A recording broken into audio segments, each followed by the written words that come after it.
The sun was just beginning to rise over Duckburg, casting a warm glow over Donald Duck's front lawn, as he fumbled with an ancient radio in his garage. He had hoped to fix it to catch some classic jazz tunes. But as he twisted the dials, the radio crackled ominously and emitted a brilliant flash of light. Suddenly, Donald found himself sprawled on the floor, staring at the spinning vortex that emerged from the radio's depths. With curiosity getting the better of him, he stepped closer until he was engulfed by the swirling portal. When the world settled, he realized he was in a place similar, yet fundamentally different from Duckburg.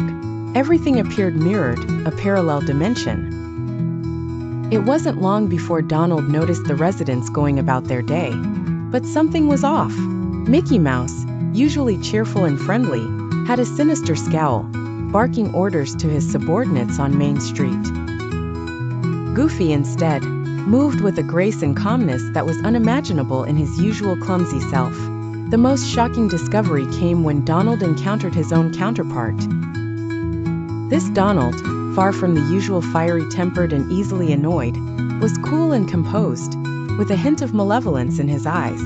Well, look who fell through the cracks, the parallel Donald sneered.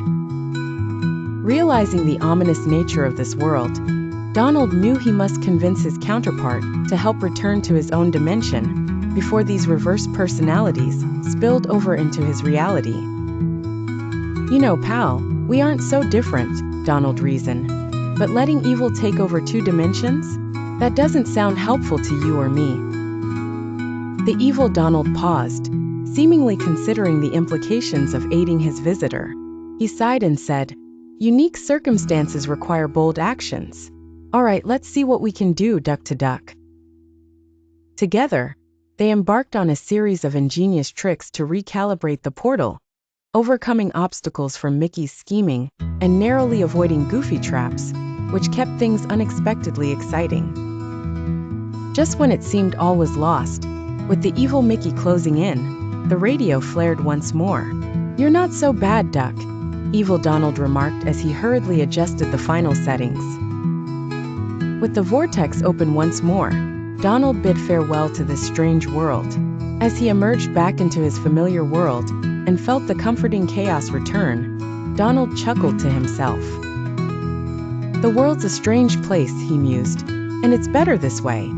Relieved and wiser, Donald returned to his garage, pondering the adventure he had just experienced.